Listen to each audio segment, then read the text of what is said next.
CK ടോക്സിന്റെ മറ്റൊരു football ടോക്കിലേക്ക് എല്ലാവർക്കും ഒരിക്കൽ കൂടി സ്വാഗതം. അങ്ങനെ ഏതായാലും ബ്ലാസ്റ്റേഴ്സ് ആരാധകർക്ക് എല്ലാവർക്കും വളരെയധികം ആശ്വാസം നൽകുന്ന വാർത്തയാണ് ഇപ്പോൾ പുറത്തേക്ക് വന്നിട്ടുള്ളത്. അതെ, അടുത്ത കേരള ബ്ലാസ്റ്റേഴ്സിന്റെ മോഹൻ ബഗാൻ സൂപ്പർ ജയൻസിനെതിരായുള്ള മത്സരത്തിൽ അവരുടെ സൂപ്പർ താരം ബ്ലാസ്റ്റേഴ്സിനെതിരെ കളിക്കുകയില്ല. ഏതായാലും ഇന്നത്തെ ഒരു വീഡിയോയിലൂടെ നമ്മൾ പ്രധാനമായിട്ടും ചർച്ച ചെയ്യാൻ പോകുന്നത് കേരള ബ്ലാസ്റ്റേഴ്സിനോടും ISLനുമാനുബന്ധിച്ചുള്ള ഏറ്റവും സുപ്രധാനമായിട്ടുള്ള അപ്ഡേറ്റുകൾ മാത്രമാണ്. അപ്പോൾ ഏതായാലും വിശദമായ വീഡിയോയിലോട്ട് കടക്കുന്നതിന് മുമ്പായിട്ട് നിങ്ങൾ ഇതുവരെ ഈ ചാനൽ സബ്സ്ക്രൈബ് ചെയ്തിട്ടില്ല എങ്കിൽ ഇതുപോലുള്ള കൂടുതൽ ബ്ലാസ്റ്റേഴ്സ് ISL അപ്ഡേറ്റുകൾ ലഭിക്കുവാൻ വേണ്ടി ഇപ്പോൾ തന്നെ ചാനൽ സബ്സ്ക്രൈബ് ചെയ്യാനും വീഡിയോ ഒന്ന് ലൈക്ക് ചെയ്യാൻ കൂടി ശ്രമിക്കുക. ഏതായാലും ആദ്യത്തെ ഒരു അപ്ഡേറ്റ് എന്നുള്ളത് കേരള ബ്ലാസ്റ്റേഴ്സിന്റെ സ്ട്രൈക്കർ ആയിട്ടുള്ള അഥവാ ഗാന സ്ട്രൈക്കർ ആയിട്ടുള്ള ക്വാമി പെപ്രയെ കുറിച്ചാണ്. നമുക്കറിയാം ഈ ഒരു സീസണിൽ വളരെ മോശം പെർഫോമൻസ് ആണ് കേരള ബ്ലാസ്റ്റേഴ്സ് FC തുടർന്നുകൊണ്ടിരിക്കുന്നത്. കേരള ബ്ലാസ്റ്റേഴ്സ് FC അതുകൊണ്ട് തന്നെ ഈ ഒരു ജനുവരി ട്രാൻസ്ഫർ വിൻഡോയ്ക്ക് മുമ്പായി കൊണ്ട് ചില താരങ്ങളുടെ കരാർ പുതുക്കാനും ആഗ്രഹിക്കുന്നുണ്ട്. നവോച്ച സിംഗ്, ക്വാമി പെപ്ര എന്നിവരുടെ കരാർ പുതുക്കാനാണ് ബ്ലാസ്റ്റേഴ്സ് പ്രധാനമായും ശ്രമിച്ചത്. ഇതിൽ നവോച്ച സിംഗിന്റെ കരാർ പുതുക്കാൻ ബ്ലാസ്റ്റേഴ്സിന് സാധിച്ചിട്ടുമുണ്ട്. 2028 വരെയുള്ള കരാറിലാണ് അദ്ദേഹം ഒപ്പുവെച്ചിട്ടുള്ളത്. എന്നാൽ പെപ്രയുടെ കാര്യത്തിൽ ഇത് വളരെ നല്ല നീക്കങ്ങളൊന്നുമല്ല നടന്നിട്ടുള്ളത്. കാരണം 2025 മെയ് മാസത്തോട് കൂടിയാണ് പെപ്രയുടെ കരാർ ബ്ലാസ്റ്റേഴ്സിൽ നിന്നും അവസാനിക്കുന്നത്. എന്നാൽ കരാർ പുതുക്കാനുള്ള ചർച്ചയിൽ കേരള ബ്ലാസ്റ്റേഴ്സ് FC പ്രതികൂലമായാണ് ബാധിക്കുന്നതെന്നാണ് നമുക്ക് അറിയാൻ സാധിച്ചിട്ടുള്ളത്. ബ്ലാസ്റ്റേഴ്സുമായി പുതിയ കരാറിൽ ഒപ്പിടാൻ താരം ഇതുവരെ സമ്മതം മൂളിയിട്ടില്ല എന്ന് നമുക്ക് അറിയാൻ സാധിച്ചിട്ടുണ്ട്. താരം പുതിയ കരാറിൽ ഒപ്പിടാത്തതിന്റെ കാരണം ഇതുവരെ വ്യക്തവുമല്ല. നിലവിൽ ബെഞ്ചിൽ നിന്നാണ് താരം സ്റ്റാർട്ട് ചെയ്യുന്നത്. അതിനാൽ കുറച്ചു സമയം മാത്രമാണ് താരത്തിന് പ്ലേയിങ് ടൈമായി ലഭിക്കുന്നതും.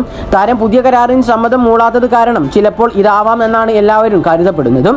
അല്ലെങ്കിൽ ബ്ലാസ്റ്റേഴ്സ് വാഗ്ദാനം ചെയ്ത കരാർ താരത്തിന് അനുയോജ്യമായിരിക്കില്ല എന്നതുകൊണ്ടാവും ചിലപ്പോൾ താരം ഈ ഒരു കോൺട്രാക്ട് എക്സ്റ്റെൻഡ് ചെയ്യുന്നതിന് താല്പര്യപ്പെടാത്തത്. നമുക്കറിയാം ജീസസ് സിമിൻസ് എന്ന ഒരു താരത്തെ ആദ്യ ലെവലിൽ കൊണ്ടുവരുന്നതിനേക്കാൾ കൂടുതൽ ക്വാമി പെപ്രയെ ആദ്യ ലെവലിലേക്ക് കൊണ്ടുവരികയാണെങ്കിൽ ബ്ലാസ്റ്റേഴ്സിന് നല്ല നല്ല ഓപ്പർച്യൂണിറ്റീസ് എല്ലാ മത്സരങ്ങളിലും ലഭിക്കുമെന്ന് തന്നെയാണ് ഞാൻ കരുതപ്പെടുന്നത്.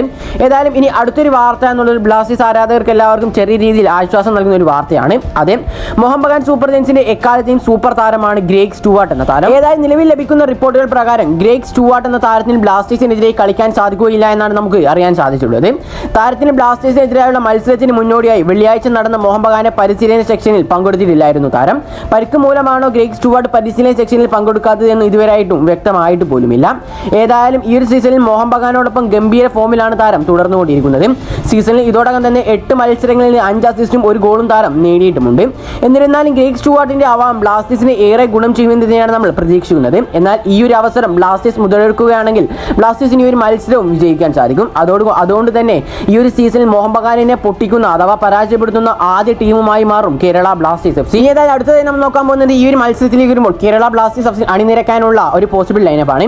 ഗോൾ പോസ്റ്റിലേക്ക് നോക്കുകയാണെങ്കിൽ സച്ചിൻ സുരേഷ്, ഇനി ഡിഫൻസിലേക്ക് വരികയാണെങ്കിൽ നവോച്ച സിംഗ്, മിലോസ് റിജിഷ്, പ്രീതം കോട്ടാൽ, പ്രബീർ ദാസ് എന്നിവരായിരിക്കും നമുക്ക് കാണാൻ സാധിക്കുക. ഇനി മധ്യനിരയിലേക്ക് വരികയാണെങ്കിൽ ലെഫ്റ്റ് വിങ്ങിലൂടെ ഡാനിഷ് ഫാറൂഖും റൈറ്റ് വിങ്ങിലൂടെ പ്രവ്ഡി ലാവമാവയും മുന്നേറ്റം നടത്തുമ്പോൾ ഇരുവർക്കും തൊട്ടു മുന്നിലായിക്കൊണ്ട് അറ്റാക്കിംഗ് മിഡ്ഫീൽഡർ റോളിൽ മികച്ച താരമായിട്ടുള്ള ക്യാപ്റ്റൻ അഡ്രിയാൻ ലൂണയും ഉണ്ടാവും.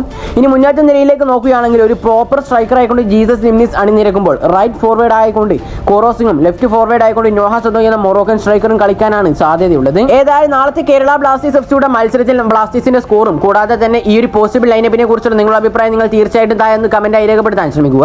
അപ്പോൾ ഈ ഒരു വീഡിയോ ഇവിടെ വെച്ച് അവസാനിപ്പിക്കുകയാണ്. കൂടുതൽ ISLനെ കുറിച്ചും കേരള ബ്ലാസ്റ്റേഴ്സ് FC കുറിച്ചുള്ള അപ്ഡേറ്റുകൾ ലഭിക്കുവാൻ വേണ്ടി ഇപ്പോൾ തന്നെ ഈ ചാനൽ ഒന്ന് സബ്സ്ക്രൈബ് ചെയ്യാനും വീഡിയോ ലൈക്ക് ചെയ്യാൻ കൂടി എല്ലാവരും ശ്രമിക്കുക. അപ്പോൾ മറ്റൊരു ബ്ലാസ്റ്റേഴ്സ് ISL അപ്ഡേറ്റുമായി ഞാൻ വീണ്ടും വരുന്നവരേക്കും എല്ലാവർക്കും ഗുഡ് ബൈ.